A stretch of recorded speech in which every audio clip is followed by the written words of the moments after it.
whether you're neuroatypical or neurotypical, this idea of becoming a self-scientist and taking small steps forward that are very calculated based on your challenges and interests, there's going to be so much trial and error.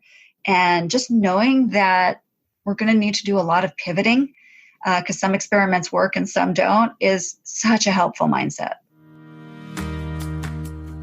Welcome to Tilt Parenting, a podcast featuring interviews and conversations aimed at inspiring, informing, and supporting parents raising differently wired kids. My name is Debbie Reber, and I'm the host of this show. And today I'm talking with another Debbie Steinberg Kuntz, the woman behind Positive Impact Family Coaching and Therapy Practice and the Bright and Quirky Online Summit. Debbie is a licensed marriage and family therapist, parent coach, speaker, and co-chair of parent education for the Issaquah School District in Washington State. She's been in private practice for almost a decade and specializes in bright and quirky kids whose parents often work in Seattle's high-tech industry. Her passion is bringing the latest information to parents raising differently wired kids who may struggle with symptoms of ADHD, high-functioning autism, learning challenges, anxiety, or oppositional defiance disorder. Today, Debbie is going to walk us through her 6-step strategy that parents can employ to help their child thrive that fits the unique way they're wired. We're also going to talk about the most common challenges parents like us are facing and how to help our kids who might be more rigid thinkers develop more flexibility. And just a few quick reminders before I get to our interview. My book, Differently Wired, is newly available as an audiobook narrated by yours truly. I'm really happy with how it turned out and just to be able to offer it in audio form. So if you want to listen to the book or you want to hear a sample before you decide, you can go to Amazon.com or Audible.com and go to Differently Wired and you can click to hear a sample. Thank you so much. And with that, here is my conversation with Debbie. Hello, Debbie. Welcome to the podcast. Hi, Debbie. Thanks for having me.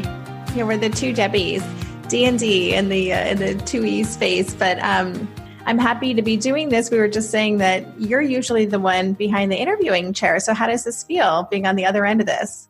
This is definitely different for me. It's great. I mean, we're the two Debbies, sort of leading the same charge, living very similar paths. So I'm excited. Yeah, me too. Well, let's, before we start talking about the meat of our conversation, tell us a little bit about your path. So listeners who aren't familiar with your work can get a sense of your story and how you got to be doing this. Yeah, so I'm a mom of 2 teen boys, 16 and 13. And about a decade ago, I became a licensed marriage and family therapist doing general family therapy. And as I had my kids and learned that they were twice exceptional, both bright and with ADHD and one with a learning disability, I sort of did what I do when I want to understand something, which is doing a lot of research.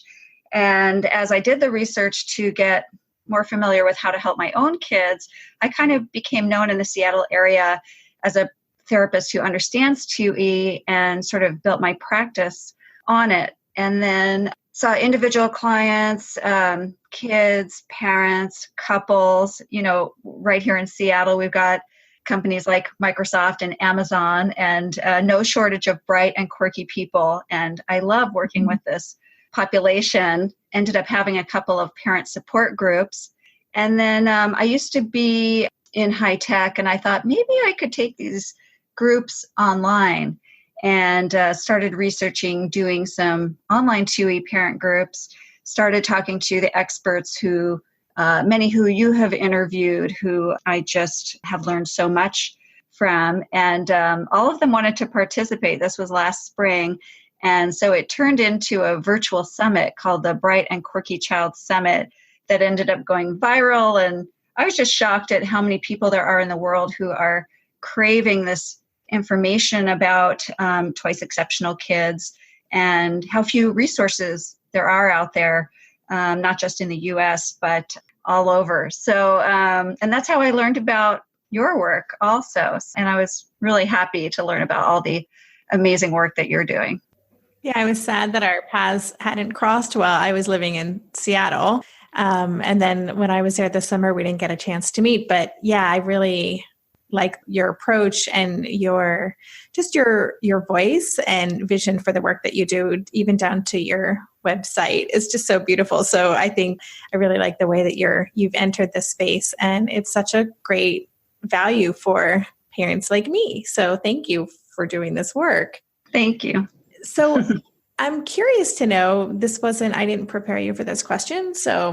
But I'm going to anyway. I'm just wondering, in the work that you do with families who are struggling raising these kids, what are some of the biggest challenges that you see, the most common challenges parents in our situation are facing today? Yeah, some challenges that rise to the surface and I hear about a lot are learning challenges, emotional challenges, social, and behavioral. And a lot of the diagnoses that I see are ADHD, autism with sort of the Asperger's profile, anxiety, and learning differences like dyslexia. Those are usually the common ones that come up. And then for 2E kids, they often get what one of my clients calls a cocktail diagnosis, where they don't fit neatly into one diagnostic box. And that's why in my approach, I really focus on challenges rather than diagnoses, because it can be so unique for each child what solutions will work. Mm-hmm. And for those parents who have those kids with the cocktail diagnoses, I like that. What are they struggling with most? Is it where to get information? Is it the school fit? Is it just kind of family dynamic stuff, or how to manage the intensities that some of these kids come with? It's so many things. I think the thing I hear the most when people come in is, what is going on? I see my child either struggling in school, or our relationship is tense, or he's so different from his peers and he's having trouble connecting with other people. And it's just hard to know what is going on and what will help. So sort of the first stage is always, let's really look at the patterns and even keeping a log. What are you seeing that are challenge areas? And then we can really pinpoint, where do we want to do our work, because everybody is so unique. Yeah, absolutely. Yeah, it's overwhelming. It can be really overwhelming to know. I always talk about, where are we going to get the biggest bang for our buck? Where should we be focusing our energy? And then where do we start? So let's start then talking about more nitty-gritty into the work that you do. You have created a 6-step strategy for helping a parent create a great life for their child that really fits who they are and the way their brain is wired. And today you are offering to walk us through that strategy, which is great. So let's just start there. Can you tell us what the first step is to your 6-step strategy? Yeah, absolutely. And I just want to say before we dive in that when families first come to me, I think one thing that so many parents are grappling with is it my parenting? Is it something that I'm doing that is creating these challenges? And I think that's a really important thing to say, that every brain is uniquely wired and every child needs to be parented differently. So just sort of acknowledging that guilt, that can be part of the process. And am I doing enough? Even after parents find a good solution, they're second guessing, oh my goodness, I should have done this 3 years ago. So important to be gentle with yourself, Yeah, I couldn't agree more. And, just as you were saying that, I was reading up on ODD last night, oppositional defiance disorder. Mm-hmm. And I'm just, before we even get into these now, I just want to ask you, that is one of those diagnoses that seems to go hand in hand with a lot of other things, ADHD in particular. But I'm wondering just about diagnoses like that in your experience, because that is one that seems to kind of put the onus on the parents that you guys have gone down a wrong path here in some way, that you've created this dynamic that has resulted in this oppositional behavior? Well, it's hard to know. I mean, it could be from some parenting and that, especially strong-willed kids, they're just tough to parent, and they might have really great leadership skills that can be honed over time. But when they're young, they are really difficult. It's just a difficult personality to parent for anyone to parent. And whether you meet criteria for ODD or not, the approach is really going to be the same, which is, again, honing in on the challenges and then running different experiments to see what will work. But ODD is very tricky, especially when it's meshed in with an ADHD diagnosis, and it really requires peeling the onion. Okay. All right. So I need to do a separate episode on that because it's something I hear a lot from our listeners. It's something that's come up in our family as well in the past. Okay. So let's get into your process then. I know that the first step is to discover a new lens. And I think that's kind of what you were saying, even part of that probably is giving yourself a break and shifting the way you're looking at us. But tell us more about what that means to you. Yeah, so I developed these 6 steps over time as I figured out sort of the journey that a lot of parents of bright and quirky kids go on. So the first is discover a new lens. And Debbie, you've done such remarkable work in this area. But when families come to me, they have interacted with the traditional medical and school systems who take a deficit model. And that's sort of how the diagnosis world works, that the big question that we're asking is, what's wrong? What is the problem that needs to be fixed with this child? And while a diagnosis can be very helpful, it really tells just part of the story. It looks at what needs to be fixed. But for 2E kids, I think a much better question is, how do we help this child be successful? Because then we're going to look at not only challenges, but what their strengths are, because we need to boost both the challenge areas and the strengths. And what happens when we look through a lens of just deficit, kids can really feel that they're broken, they're not enough, they need to be fixed, and they can internalize this feeling of being broken. And, there's so many 2E people who grow up to be so successful, and their secret sauce is their uniquely wired brain. And I've seen this time and time again with the adults that I work with.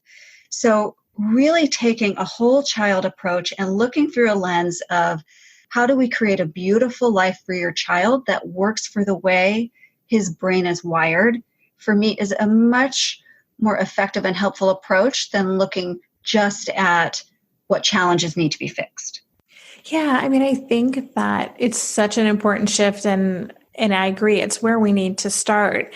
And I just wonder how do we even help future generations of parents kind of skip that first painful place, right? Because there's something inherently wrong with our parenting culture if our instant default is fix it mode. There's a problem, we need to fix it. It would be so great if we could think about how do we even change the way that parents start the journey with their kids. So they're starting with that lens, right? They're starting with that lens of, okay, my job here is just to understand who this child is and what they need to thrive.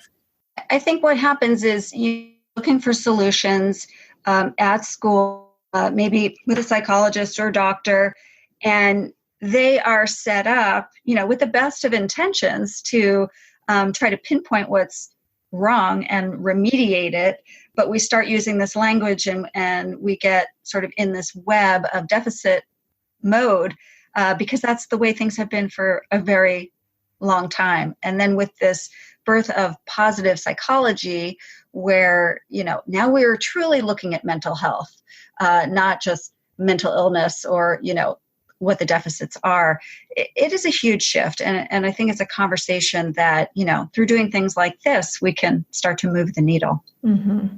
Yeah, absolutely. Maybe I've watched too many seasons of The Amazing Race, but every time I have to go somewhere on the subway, I treat it like a competition.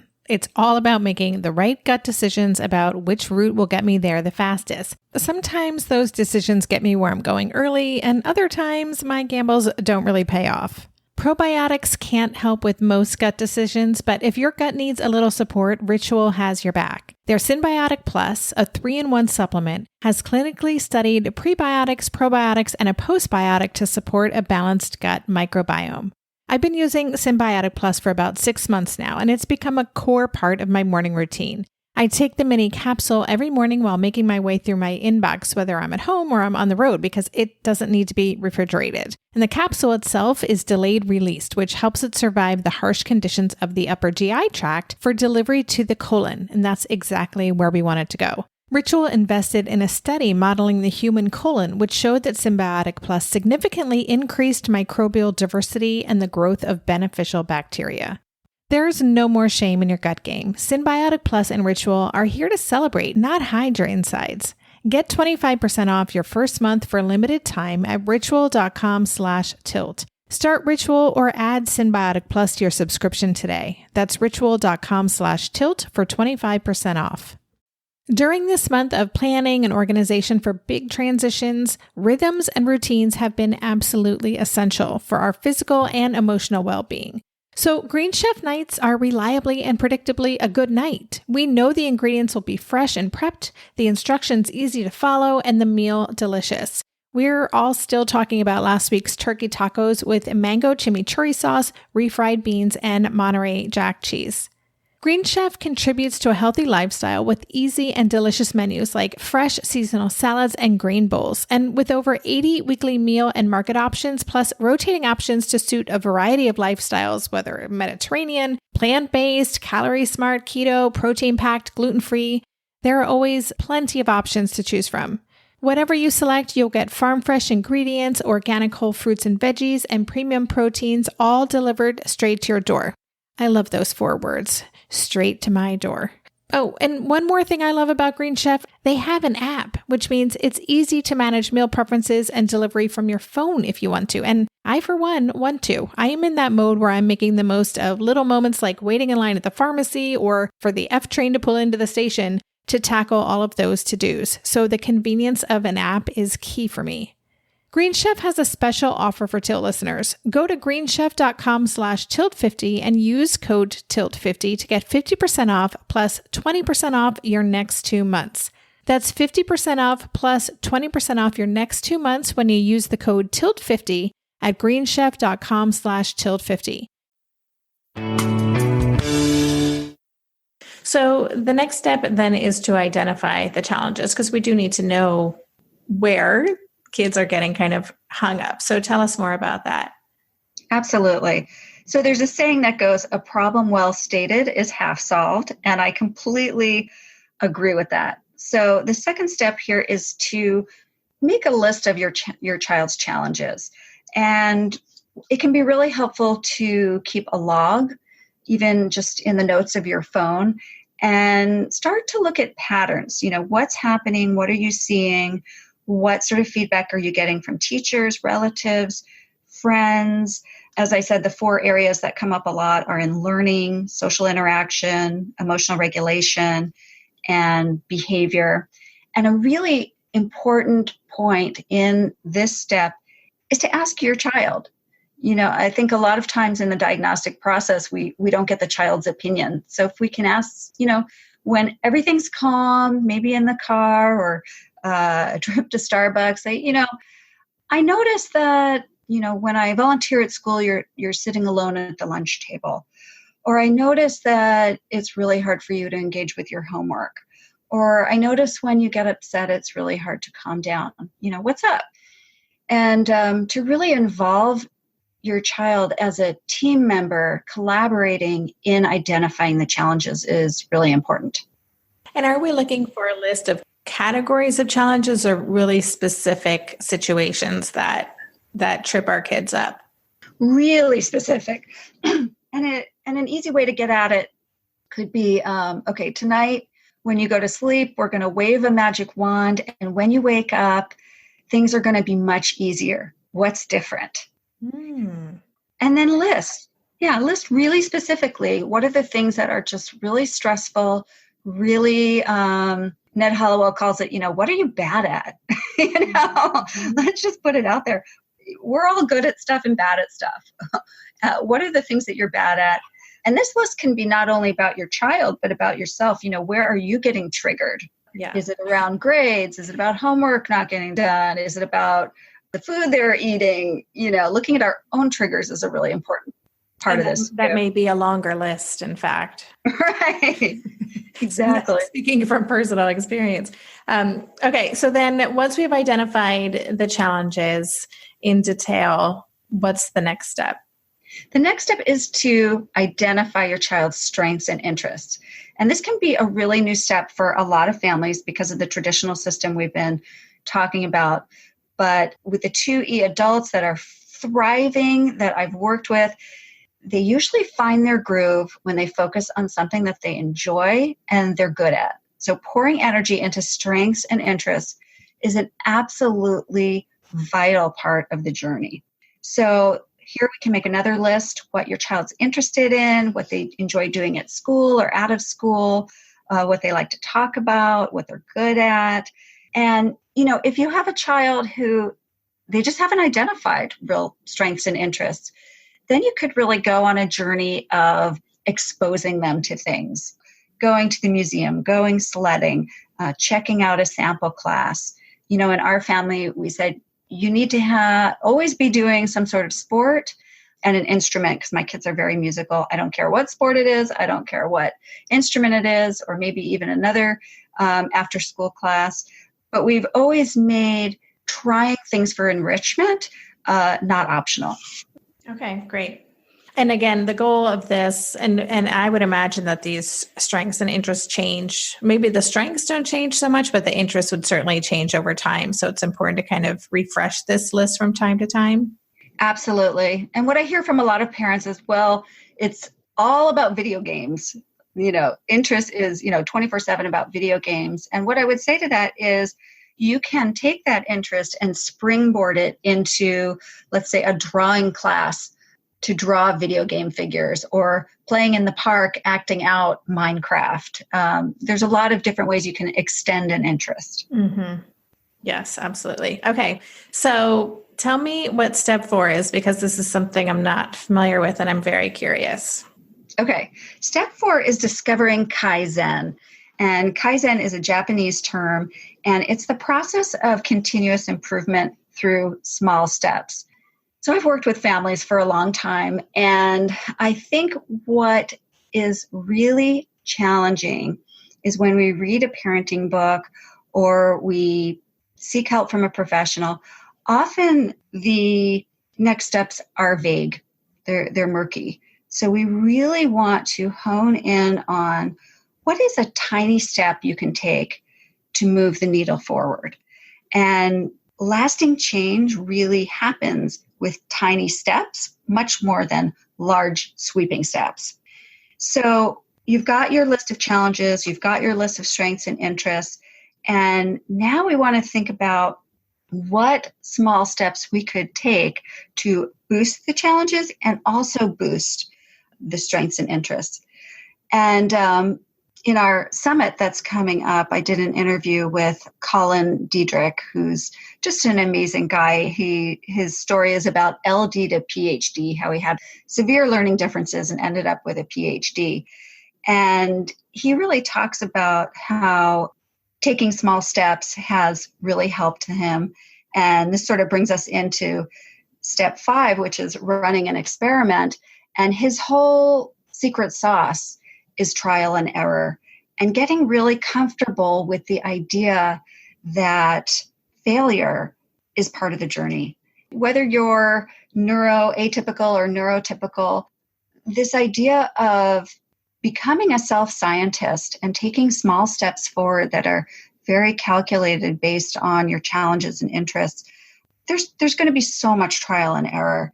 And just knowing that we're going to need to do a lot of pivoting, because some experiments work and some don't, is such a helpful mindset.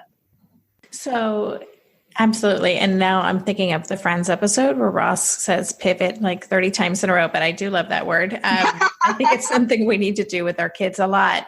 Can you give us an example of applying step 4? Just an example of a kid with a specific challenge. Maybe the challenge is struggling with follow through on homework or something like that.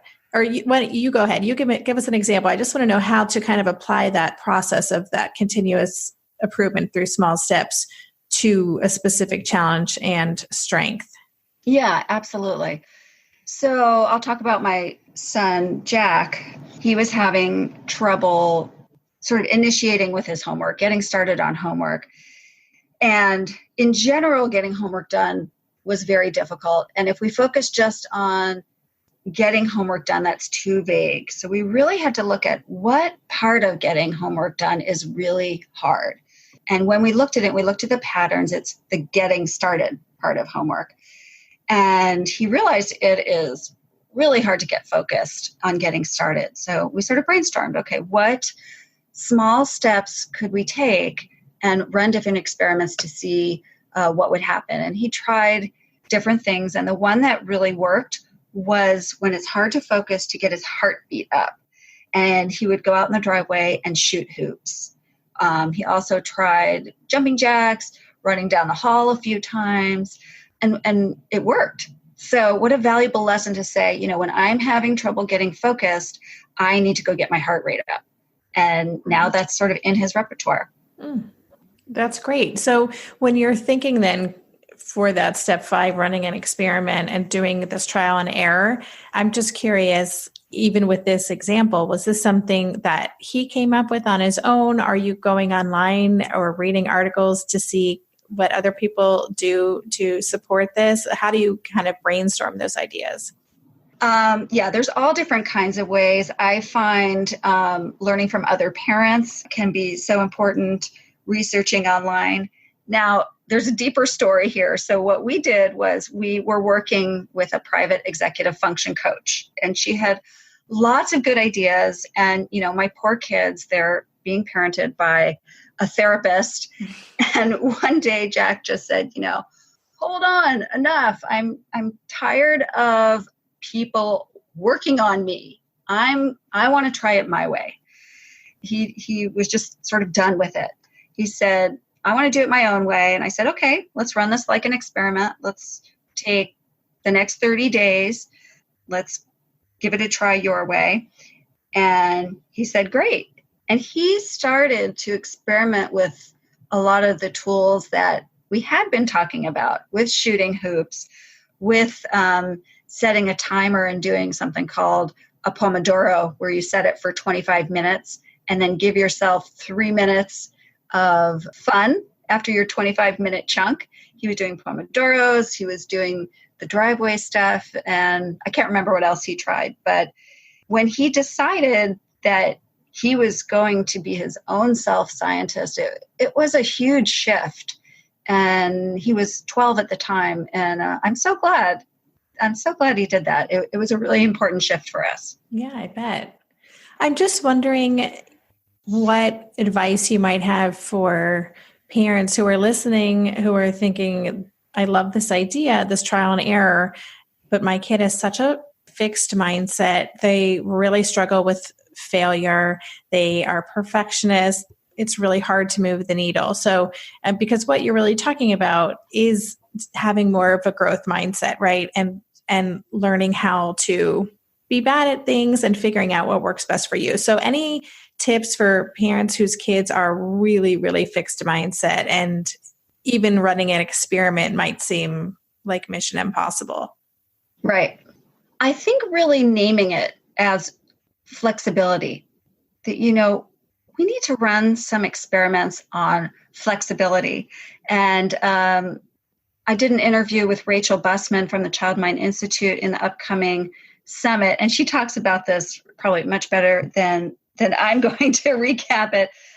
But you can almost make it a game that, we're going to work on flexibility, and let's just brainstorm how we want to do that. Let's have, a morning where we're going to do random things and I'm not going to tell you what they are before we do them. But, it might include a trip to get hot chocolate. It might include a trip to a museum, or maybe thinking in terms of Kaizen, we want to make the steps so small. If your child is really rigid, you can talk about, what would feel like an okay experiment to you? Would it be wearing a different pair of shoes, having a different breakfast, having a different parent pick you up? You really can't slice it thin enough. If your child is resistant, I would say slice it even more thin and go for a smaller step. Hey there, it's Debbie. I love making this show and sharing conversations about how to support our awesome neurodivergent kids. I've seen how even one little insight from an interview can spark a big shift in daily life. But I know that raising complex kids can be messy and lonely. And just when we think we figured it out, something comes up that boots us right back to feeling overwhelmed and stuck. That's why I've poured everything into creating a way for parents like us navigating complex parenting journeys to join together and chart a path that feels positive, hopeful, and doable. It's the brand new Differently Wired Club experience. In the club, you'll get personal support from me and other seasoned parent coaches, 6 live calls every month where you can connect and get your personal questions answered, the opportunity to learn directly from authors and experts like I have on this show, monthly themes for getting specific and tactical, an exclusive private podcast feed, and the best, most generous community of parents. Seriously, these folks show up for themselves and each other, and that right there is really everything. Because it's a daily reminder that we're not alone. Our kids aren't broken, and we have totally got this. The recently rebooted Differently Wired Club is on a brand new platform with its very own iOS and Android app. It is such a great space.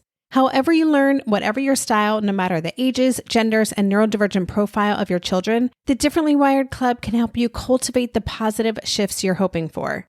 Join us today by going to tiltparenting.com/club. That's tiltparenting.com/club. I hope to see you on the inside. Are you overwhelmed by the things that get in the way of you doing what you want to do? Are you looking for ways to simplify life to better align with your values? Do you want to create space in your schedule so you have room for more of the good stuff? Play, joy, relationships, gratitude, and more? If you answered yes to any of these questions, I invite you to check out Edit Your Life, a podcast to help you edit the unnecessary from your life so you have more room to enjoy the awesome. Through episodes with me, Christine Coe, and a range of super smart, compassionate, and thoughtful guests, you'll come away with big picture insights and practical ways to declutter your home, schedule, and mental space without getting bogged down by perfection. I have always believed that small moments and actions matter tremendously. My goal is to help you find agency and space in your life through doable baby steps that will leave you feeling accomplished instead of overwhelmed. Check out Edit Your Life wherever you enjoy your podcasts. All right, so let's move on then to the ultimate step, the last step of your strategy. Can you tell us what that is and how it works? So step 6 is really about looking at how the experiment went. And it really helps if when you start your experiment, you start with a start time and an end time. And one question I get a lot from parents is, my child is in this class, they're taking piano or dance classes, and they want to stop. Should I force them to finish it out or pull them? I'm not sure what to do. And what I would say, let's set it up as, okay, you want to try piano. Let's agree that you'll do 6 lessons. And after 6 lessons, you can decide if you want to continue or not. And then let's say you've set it up like that. In an ideal world, we can't always do that, but that would be ideal. Then let's look at how did it go? Are you enjoying piano? Do you want to try something else? Or let's say we're trying the example of focusing on homework. Okay, wow, getting your heart rate up really worked to get your focus up. That's fantastic. So if the experiment didn't work so well, maybe you choose another one. Again, do a pivot. If there are parts that did go well, we want to celebrate those. And again, thinking about failure, really you're either making progress or you're learning. There's that quote from Einstein that, he says, I haven't failed. I've just found 10,000 ways that won't work. Mm-hmm. Every way that doesn't work is a step closer to what will work. So having this mindset of being a self-scientist where, okay, this worked, this didn't work, what do we want to do differently? What new experiments do we want to try? What part of this do we want to celebrate is a super important part of the process.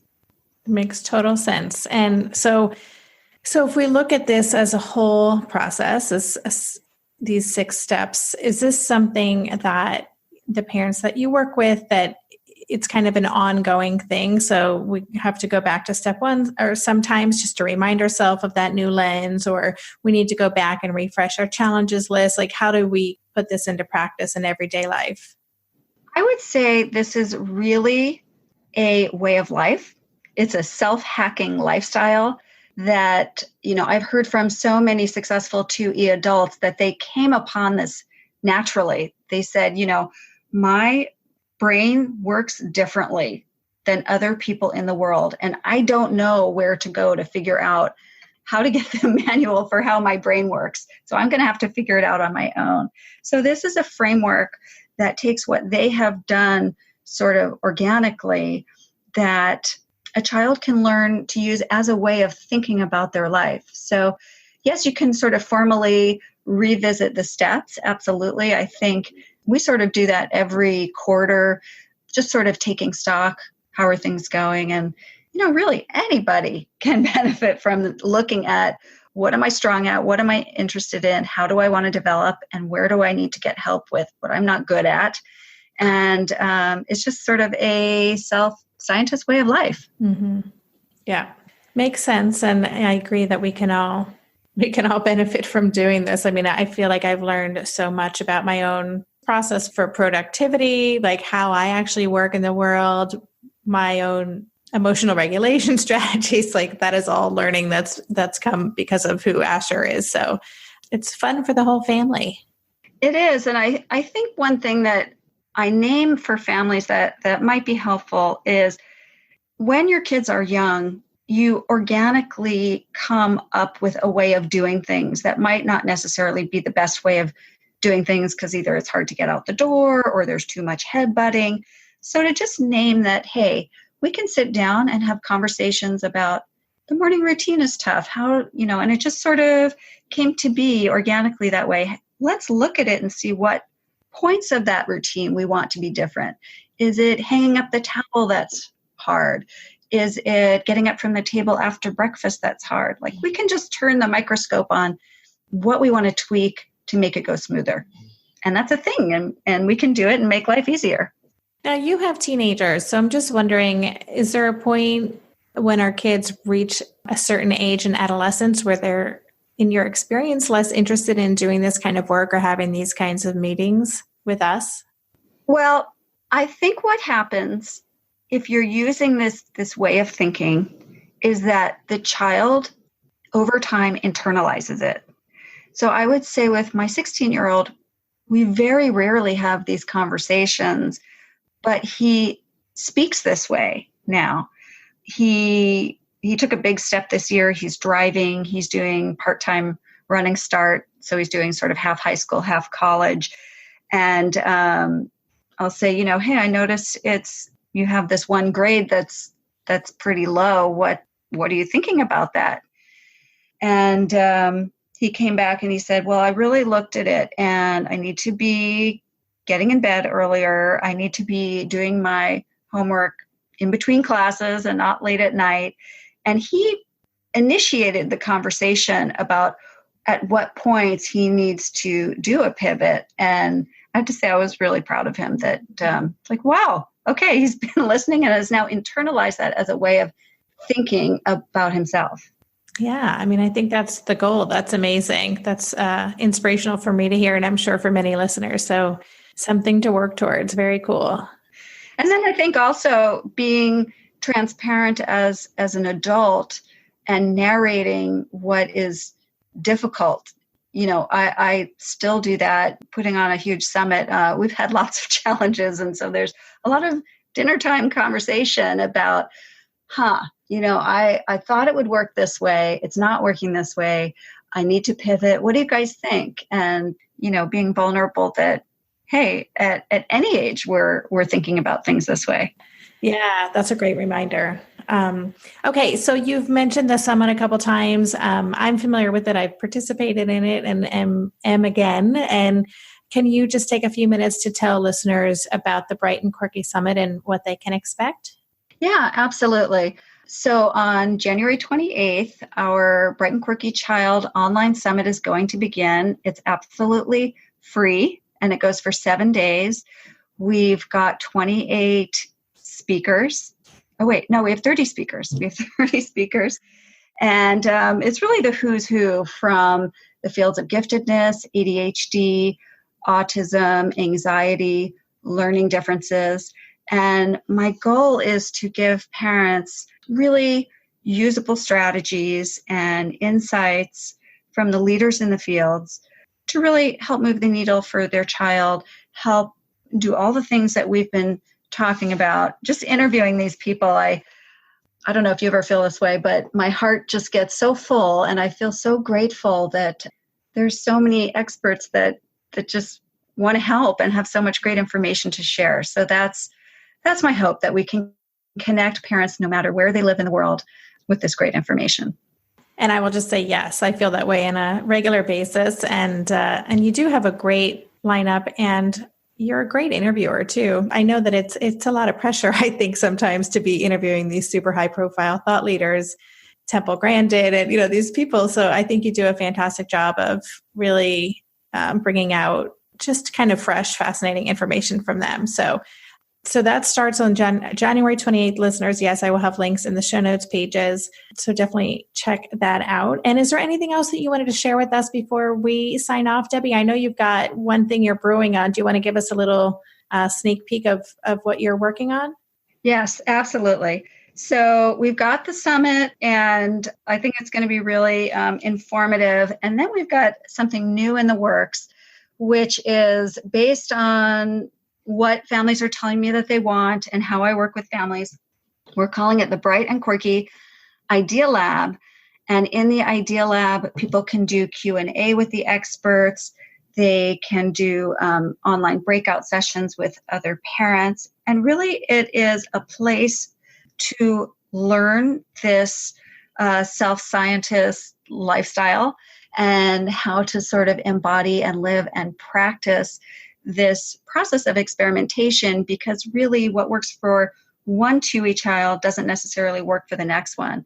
So if parents are feeling like they're alone on this journey, that they aren't getting the information or the strategies that they want, this is a place to really play with the ideas, to connect with other parents on a similar journey and move the needle forward. So I am super excited about it. It is in itself an experiment. So if parents are up for experimenting, I think we'll have a lot of fun in it. Awesome.